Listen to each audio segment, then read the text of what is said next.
Hello, and welcome to the Sailing and Cruising the East Coast of the United States podcast. I'm Balaam Usitz. And I'm Mike Wasserman. This is our podcast about sailing the East Coast of the United States. In some episodes, we focus on passages and destinations. In other episodes, we talk about boats, equipment, and techniques. And when we come across an interesting person, we try to get them as a guest on the show. Yeah, and Bela, speaking of guests on the show, today we have a repeat guest.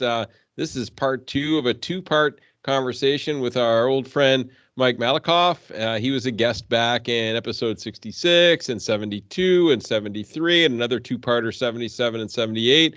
And we've kind of been riding along on his shoulder as he and his wife started his trip on Lake Champlain here where you are in the Northeast, and went past where you're at now. Bela, those of you that are watching on YouTube, you can see that Bela is on his boat right now, which is pretty cool. But he started on Lake Champlain, went out to the Atlantic, headed down, and he's now in the Bahamas. He met that goal, but now he's kind of enjoying life in the Bahamas. But as you heard in the first part, not all the progress has been smooth and easy. Yeah, it's a journey, and that's the fun part of all of these things, I think. And Mike's been kind enough to share the good and the bad with or the good and the challenges, I should call. It's not bad, the challenges. That they've started to explore the Bahamas. And I think it's been really good to have him back on the show. And so let's dive into part two. Yeah. So if you didn't listen to EP episode 81 yet, maybe go back and listen to that one first, and then come back and hit this one up. So yeah, let's dive right in. Yeah. So what other sort of, I don't want to use the word surprises, but we just talked about a bunch of things that you may not hear about under normal circumstances, the things that you have to be concerned about or be prepared for. Are there some other things too that were sort of a surprise of, oh gosh, I didn't think this would be an issue. I just assumed this would be fine. Are there any other things like that you'd like to share with the listeners? Yes, it's a big one, and it's something that we've considered going back because of it. It's called weather. You see these wonderful videos from the Bahamas of people swimming in beautiful crystal clear water with their boat behind them and sipping on drinks. And absolutely, there are those days.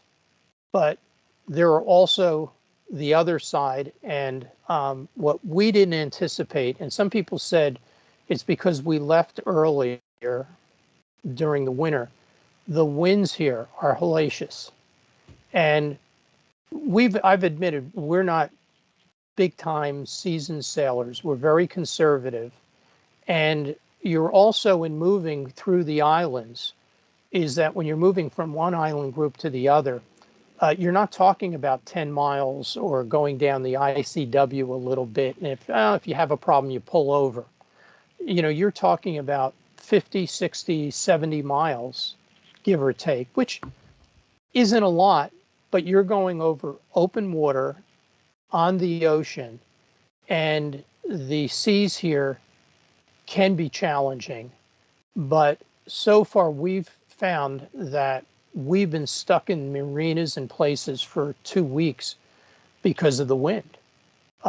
It's either coming in the wrong direction, which, as you know, and if people don't understand this, is if the seas are moving in one direction and the wind's coming from the other, and it's strong, you don't want to be out there, because instead of swells, you get short period choppy waves. And it's just no fun going 10 hours pounding into waves. And then there's also the consideration is that when you're doing 50 miles, I'll use 50 as a rough number. When you're doing 50 miles, and I'll say at 5 to 6 knots, which is reasonable in a sailboat, that's 10 hours. Well, you can end up going from 6 to 4 knots or 3.5 because of the waves. Now, all of a sudden, you're traveling across open water. This isn't the ICW. You're not 2 miles off the coast of Florida. You're nowhere. And all of a sudden, you're going into an island in the dark because you only have so much light available. And everybody here says you don't want to go into places at night for one very good reason. They don't maintain their markers at all. They don't light them, they don't maintain them, and in some cases they're just telephone poles in the water. And as a matter of fact, in Chub Key, where we were, they have 3 poles that direct their inlet. And now outside of that, it's shallow. So you stay in between 2 poles, and there's one that you turn right at the entrance of this cut to go where the marina is. $1 million catamaran came in late at night, didn't see the pole, and hit it head on. And basically broke the, I don't know what that piece is called, that runs across the 2 hulls of the boat, and it ripped it out of the hull. So now they had 2 holes in their hull because they didn't see the pole, and it wasn't where it was supposed to be on the chart. Yeah. So getting back is this weather has been a challenge because, as a matter of fact, today we are in Spanish Wells. We extended our stay here 5 days. It's 35, 40 knots out there. And, and we're going to be going to the Abacos. So it's 35, 40 knots with 18 to 20 foot seas. Yeah. We will pass on that. I'll pass on that every day. Yeah. And so now this is the worst storm that we've seen so far, where you're talking sustained winds of 30 to 40. And basically the marina we're at is full. And as a matter of fact, even the mega yachts are in here because it's just not worth being out there right now. Sure. So this, as they call it, this blow, which is the term that the cruisers use, will last 2 to 3 days. It's out of the north, and north winds in the Bahamas is not good. The seas are raging, and it's supposed to calm down later this week, and we want to move to the Abacos. But as you know, because the winds die down and the storm passes, 18-foot seas don't calm down along with the wind. It takes 2 or 3 or 4 days where we can get them where it's 2 to 4 feet that we feel somewhat comfortable. And we're also looking that the winds will then be with us. The tide will be moving with us. And sometimes you get close to that window, weather window, and it disappears. Yeah. And then all of a sudden, we had this in Chub Key that the winds changed. They went from the north, where we're getting ready to go, and they started coming out of the south and the southeast at 30 knots, 25 knots.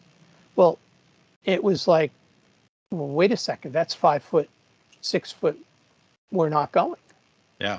And there were people that said, hey, we've got to get to here to be somewhere. And that's the other thing is when you got to be somewhere, and 5 hours later, here they come back. And it's just like the waves were coming over the bow. We got 8 hours to go. It just wasn't worth it. And, you know, and they come back. So I would say probably, I don't want to call it a disappointment, but something that we didn't anticipate was these windows of good weather have been, say, 15, maybe 20% of the time. 80% just makes it difficult. And we've anchored in it and we've managed, but you're just holding your own that you're not going anywhere because the winds are 25 plus. You don't want to drag, obviously. Right. You know, so you're making sure your boat's okay. But in that kind of wind and stuff, the choppiness, the winds, you certainly aren't going anywhere in your dinghy. Right. Right. And so the swimming, the snorkeling, the beach time is limited. So I would say that was something we didn't anticipate, having this, you know, what I'll call wind and good weather balance so out of kilter We Right. thought 80% of the time it would be all fun and sun. With 20%, it's actually been the opposite, and to the point where we've had to change our schedule as to where we're going because we're stuck somewhere. And Right. on the heels of that is the fact that we're in marinas, and all of a sudden, as what does boat stand for? Uh, that we're also taking on a lot more cost. When you anchor, Right. anchorages are free, or a Right. mooring bowl is $20 a night. But when you're in the Bahamas in a resort marina at $3 a foot per night, it adds up quickly. Sure does. It's an expense we hadn't anticipated of 1,000 here and 1,000 there for a marina. But again, we also look at it as being safe and comfortable Sure. because it gets tiring sometimes at night when you're getting up twice a night to check the anchor alarm, check the lines, look around you to see if anybody else is dragging into Right. you. Right. So, so that's a long-winded answer to the thing that, yes, we hadn't anticipated. Yeah. Now, let me ask you another question. You guys are living on your boat, but you still have your land residence. So you still have to do things like pay bills. You still have to do things like do your taxes, given that it's, tax season here in the United States. So how do you handle all of that kind of stuff? Yes, it's a whole, that wasn't in sailing school either. That they didn't go over. Yes, it's tax season. So fortunately, because my accountant that I've had forever, who's a dear friend of mine, is in a different state, we've always done it long distance. And today, you can do your taxes electronically from start Yes. to finish. So literally, I send him everything electronically.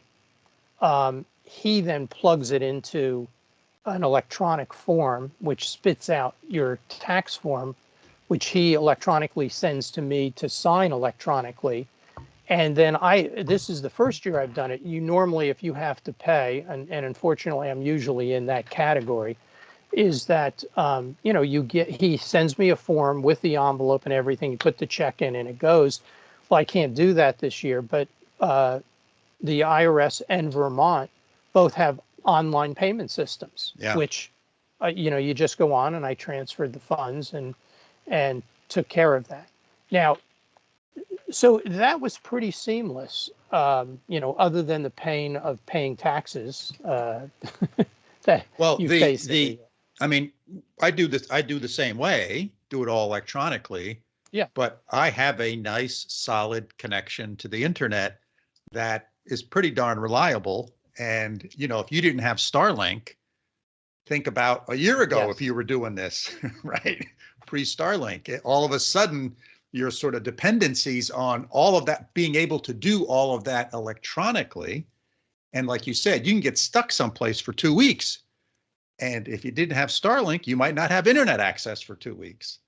Right. So there are some potential challenges, I guess, here. Oh, absolutely. And we did have Starlink for a couple of weeks. Right. Oh, yeah, right. Now I will say this though, marinas do offer Wi-Fi. It's usually not very good, but if you go over by the office or where it is, in a squeeze, you can do that and get on Wi-Fi.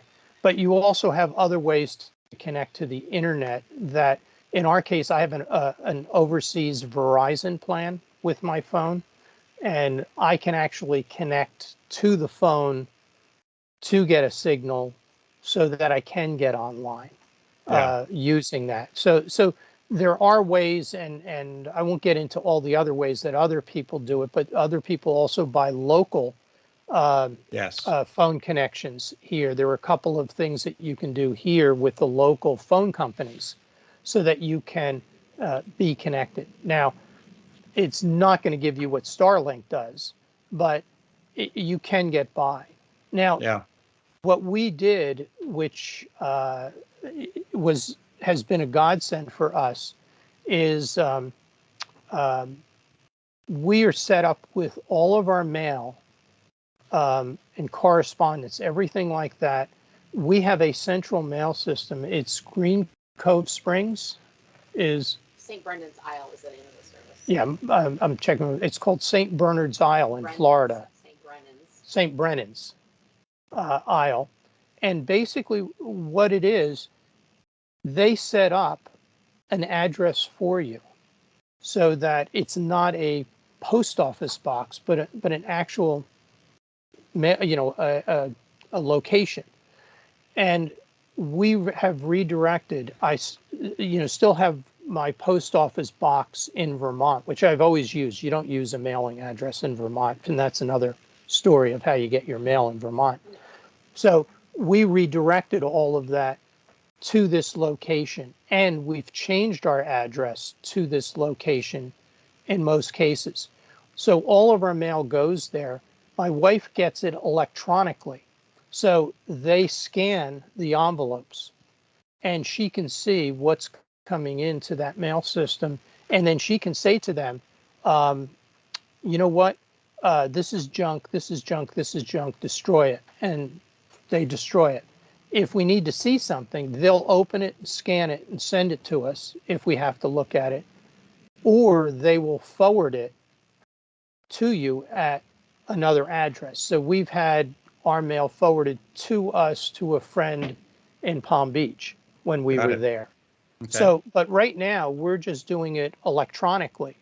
And if we need to see something, they will open it and scan it for us, and we can see what that is. So now, as far as, like you said, bill paying, I was slow to make the transition, but my wife being a technology person, she's always paid everything online. So, the phone, you can go through all this stuff, the health care, all the bills and stuff you pay online. So same thing with credit cards and things like that. So that's basically what most people do that are traveling. They use, there are a couple of other systems similar to that, but the best one is this one in Florida. Yeah. And they'll actually set it up for you to become a resident of Florida through their system. Wow. So there are many boaters that are actual Florida residents through this place in Florida, and you have a physical address and everything. Wow. And as a matter of fact, I was just talking to another boat that was doing it. Their license is their boat on their license. So the address is their boat number. Got it. Which is kind of interesting at this Florida location. Yeah. So that's how it works, and it's worked fine for us. So. Yeah. Hey, so one other question here. Let's say I'm coming down to visit you next week. Mm-hmm. What are you going to beg me to bring? If it can be anything you want, whether it's food or, a particular type of beer or drink or a car part or a boat part. I mean, what would you be begging me to bring? I need the backup macerator is number one. But I'll tell you what else I need, which just broke yesterday, we think. Our wind anemometer. Oh, yeah. Went out. The display. So the display, and actually all morning, that's what we've been sort of trying to diagnose, is because of the high winds we were going to have yesterday, today, and tomorrow. So we're in the marina, so I just wanted to see what the winds were, and I turned it on, and I go out to the pedestal, and it's at 0. And I'm like looking at it and going, oh, what's going on here? And so right now,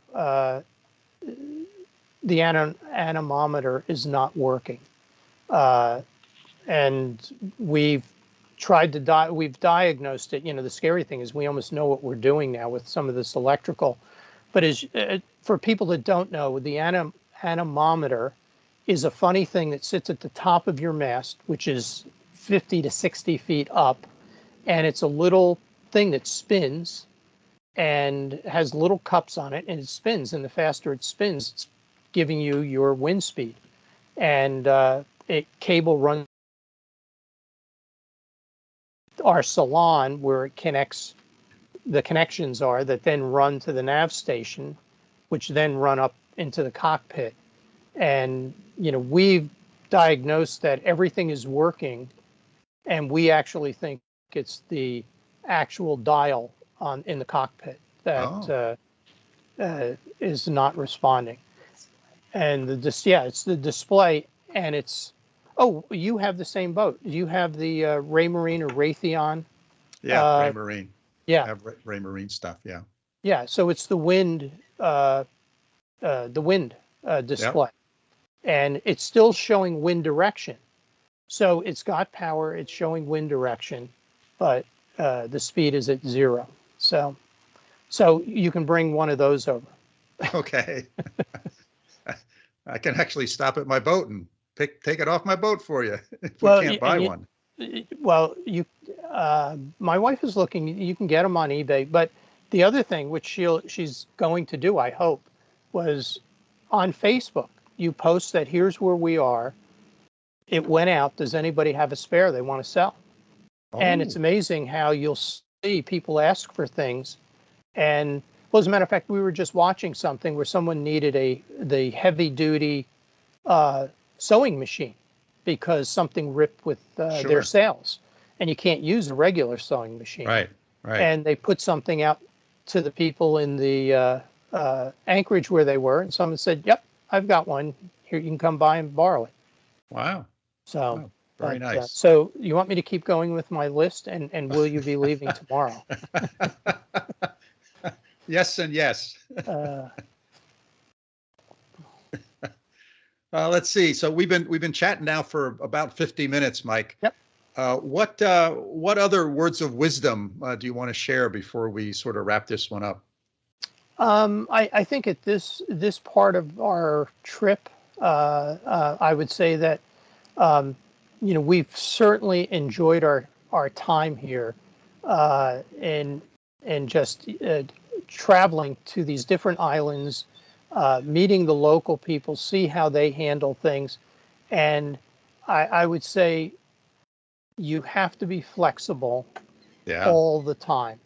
That if you think you're going to have a schedule and this is where we're going and this is what we're doing at this time in that place, all of that is by the wayside. And if you lived a structured life like that, this is not for you.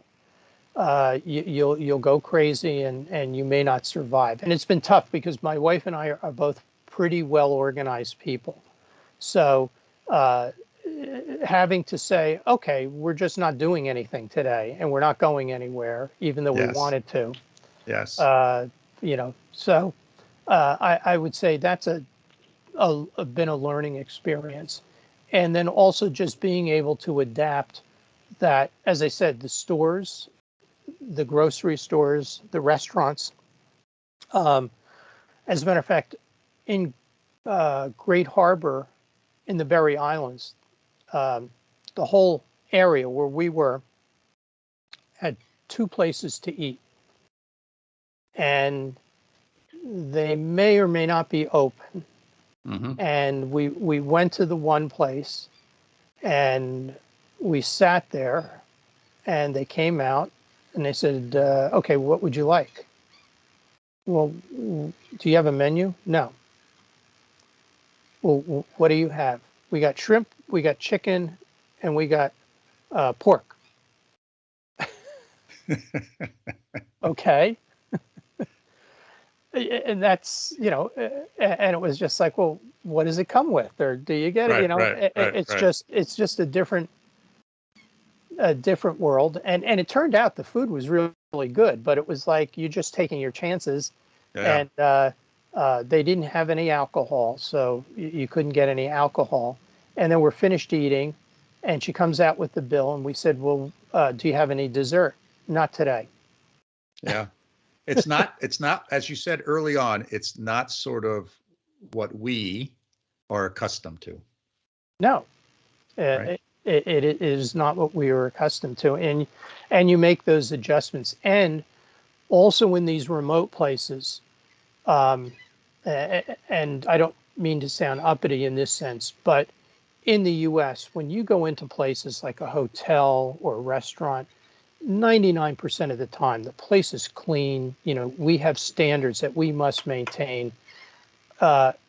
Here, it's not the same. There may Right. not be hot water, Right. or it doesn't come out very fast, or the toilet seat doesn't quite work because it's Yeah. not hooked to the toilet. Yeah. You know, you know, the cleanliness might not be the same. Now, I will say this: Spanish Wells, we were pleasantly surprised. It's immaculate here. They take care of their streets. In the Berry Islands, at the one place, people just throw their trash on the side of the road. Hmm. I just, we were flabbergasted over the trash everywhere. And they Yeah. say, well, eventually the government will come in and they'll hire us to clean it up.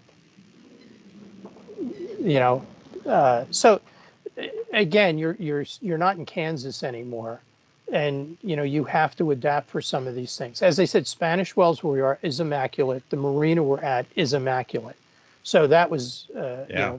Yeah. a pleasant surprise, and the people here are really nice. So I think that was part of your question: is, you know, what would you leave? Again, it's not a vacation; it's an adventure. Yeah. And there are a lot of pros, but I think someone once described cruising as a lot of high highs and a lot of low lows and stuff in the middle. Yep. And yeah, the high highs are great when you're out there snorkeling and fish are coming by, or turtles, and you know, all of that. And as I said, it's 75, 80 degrees every day. It doesn't, the temperature doesn't vary very much at all. And Yeah. it doesn't rain here very much either right now.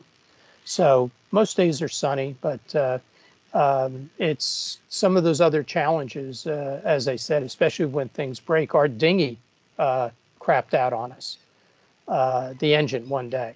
Yeah. And well, here's the other learning experience. Like you said, what do you need to bring?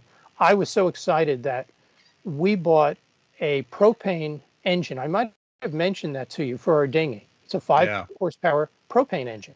And my thinking was, it's one less fuel that we have to carry on the boat. And as anybody knows, gasoline is very flammable. Yes. Diesel, not so much. Diesel burns, but diesel is not, doesn't explode. So it's like, I don't have gas. And this past week, we were out searching the island. We were having a great day. We went to an island where you swim with the pigs, checked it out, had a great time. The weather was great, and we circled the island, and the engine stopped.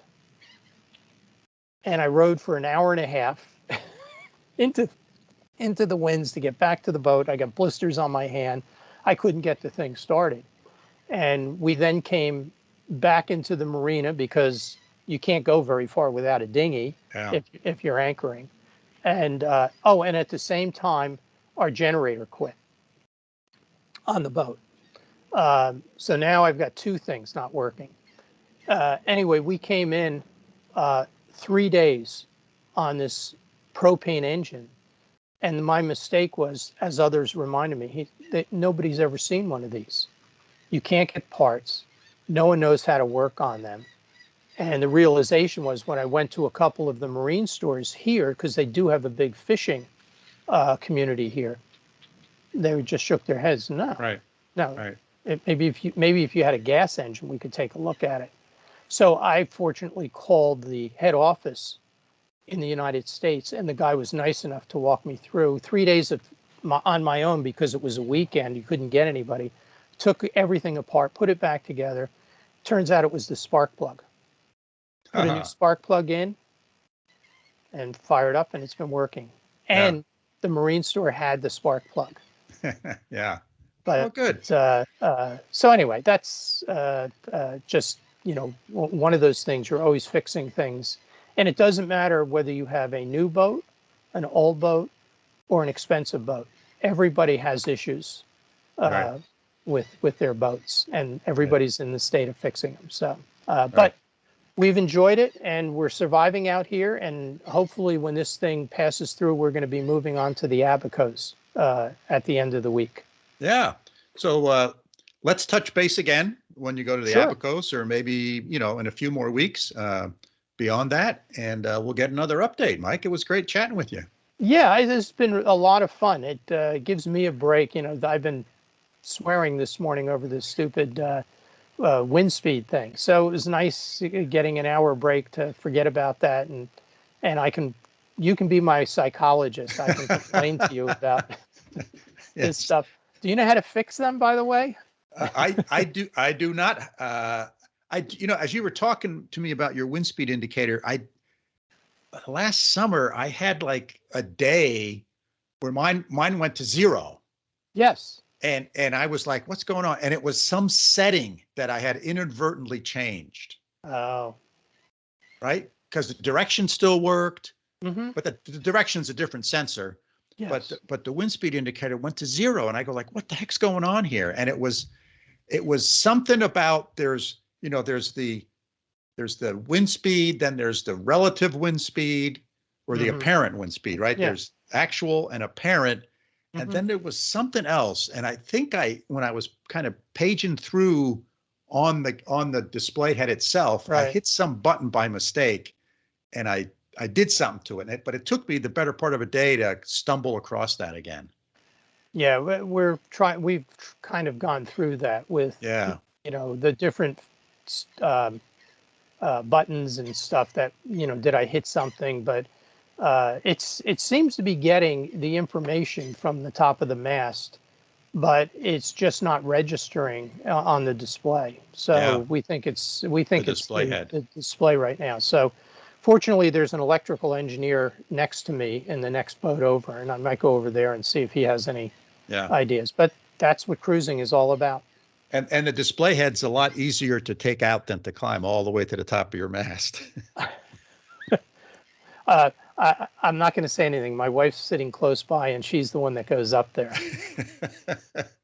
But we All did right, Mike. check it. We did check it at the base, and it seems to be registering, that it's getting power, and it's Yes. actually sending its information A signal down to down. because you know how you connect everything at the base of your mast Right. into Right, the have a boat. block there, connection block. Yeah. Yeah, so we'll see. But All right, listen, Mike. It's been great talking to you, Yeah, and keep listening to the show when I'm not on. You've had some great guests. Well, thanks. Yeah, I enjoy doing it, and I enjoy getting to chat with all of great sailors who are doing all sorts of wonderful things in this great sport that we all participate in. So, thanks again, Mike. It's been fun. And hey, I want to know when Mike's going to get a boat. Well, I don't know. He's pretty far inland, and the closest part of the ocean to him is the cold part of the ocean. Hey, you got to suck it up. But, no, the show's been great. So, Yeah, well, listen, thanks. we'll keep in touch, and we'll let you know when we make another stop in a few weeks. That's super, Mike. Thanks a lot. All right. Yeah. Bye-bye. Have a good one. Bye. Bela, man, it's never a dull moment on this trip, and Mike's really handled more than his share, I think, of interesting challenges and great experiences, and learned a lot. And it's pretty cool that he shared so much of these lessons learned with us. I don't know, where do you want to start? Yeah, well, I'll say this again. I said it on the last episode. Sailing courses do not teach you everything you need to know, and I think Mike has brought that up numerous times, and he's experienced it. I think, I've really gotten spoiled. I think in many parts of the world, I'm 10 minutes away from anything I need. Within 10 minutes from my house, I can buy all the groceries I need. I can buy all the hardware and tools. I can get my car fixed. I basically can do everything I need to survive within 10 minutes of my house. And I think when you're sort of going outside of, in particular, outside of the United States, particularly the well-developed parts of the United States, that's a challenge. Like, Mike has said, what do I bring? What spare parts do I bring? And if I can't get it within a 10-minute drive of my house, I can get it within a day from Amazon. So anything I need, I got it. And that's not true. as Mike said, on the island there, the ship comes once a week, and it brings food and groceries once a week. It comes from the mainland, and that's when packages are going to come and arrive. So if you need parts, or you need food, all of a sudden your life cycle sort of changes. And I can remember one of the places we lived a little further out, and it was a half hour to 45 minutes to sort of go to the grocery store and stuff. So we sort of planned our lives different. When you went shopping and things, you kind of aggregated things together. Elaine would go to the grocery store, I'd go to the hardware store, and we'd kind of coordinate those things.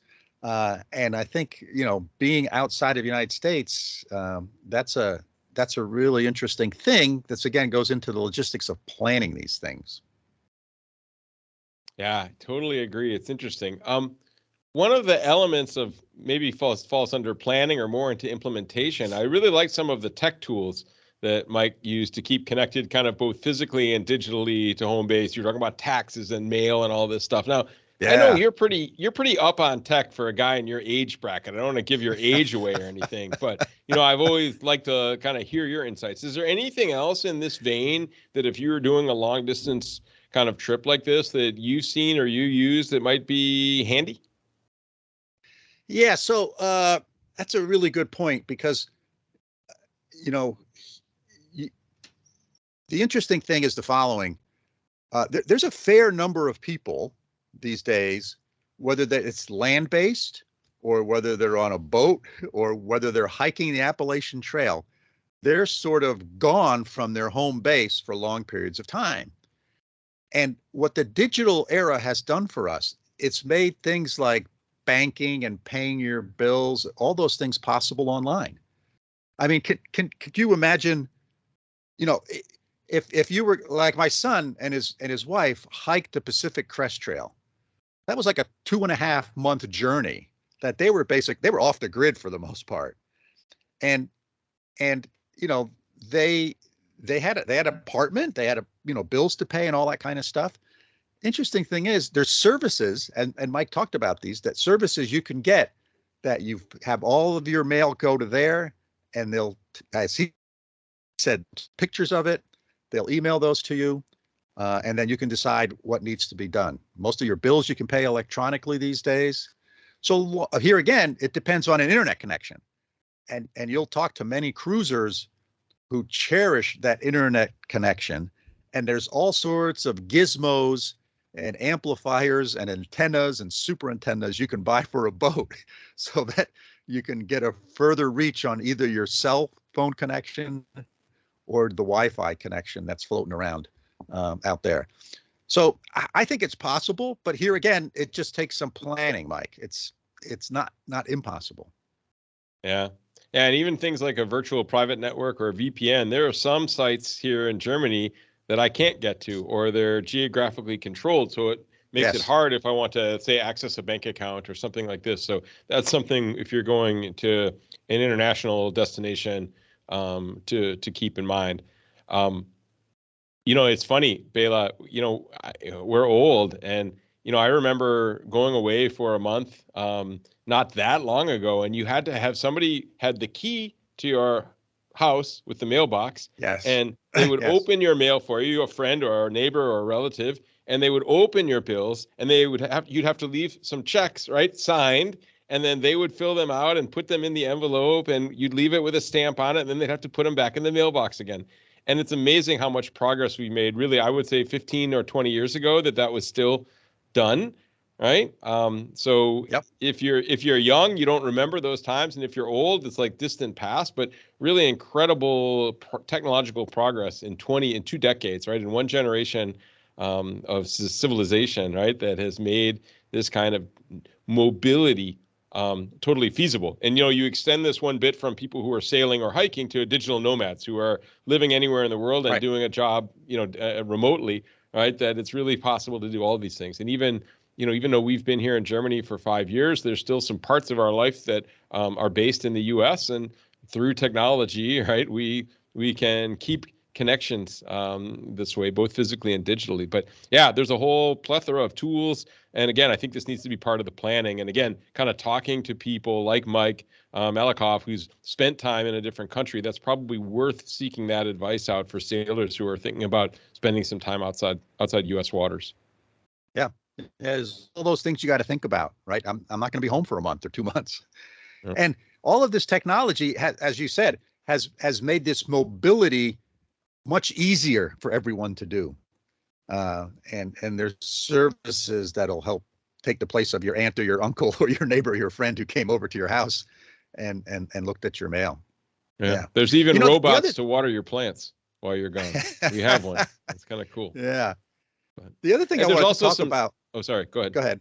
Oh, No, just go my ahead, last Mike. thing. But just remember, there's some downsides to some of these things, right? There's privacy, and there's threats of kind of taking over your digital profile. So make sure you're dealing with reputable kind of companies and organizations. Make sure you get some recommendations, because although I love technology and I think it can be incredibly helpful and empowering, there's also a dark side and there's some downsides. So I guess I always get, when I'm teaching and when I'm making recommendations to people, be careful with who you give your personal information to, things like banking information, home address. Anytime you let somebody know that you're going to be away, if you have a physical home, right? And sometimes you can mistakenly on social media or somewhere else kind of clue people in that that's an empty house. There's some risks there too. So, be careful. Yeah.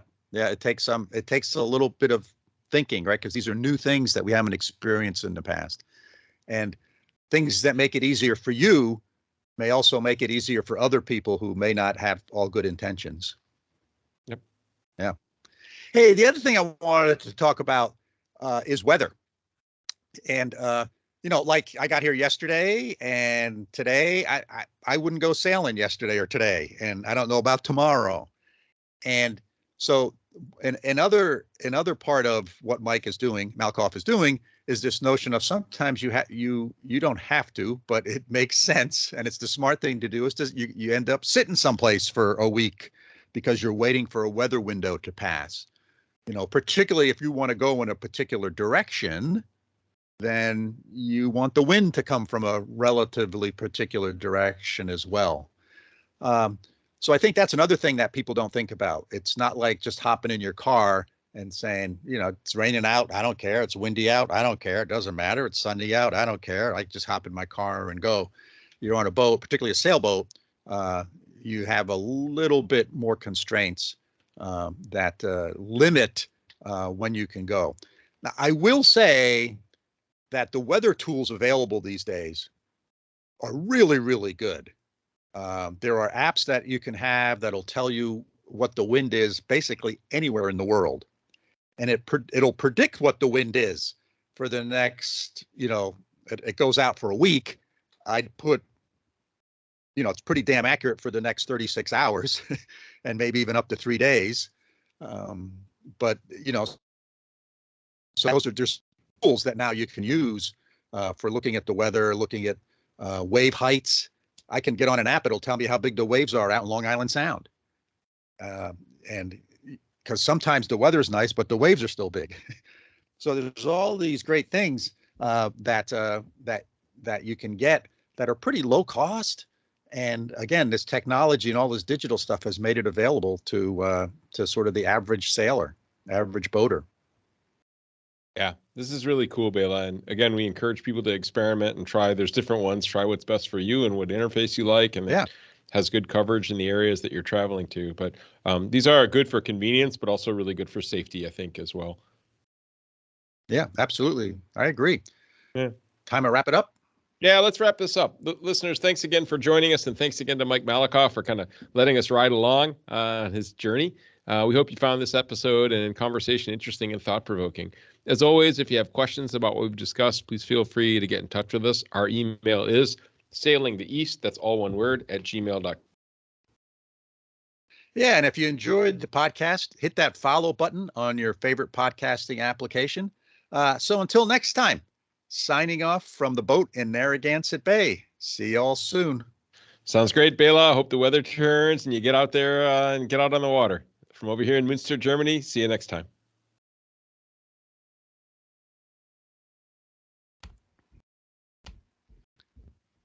Okay.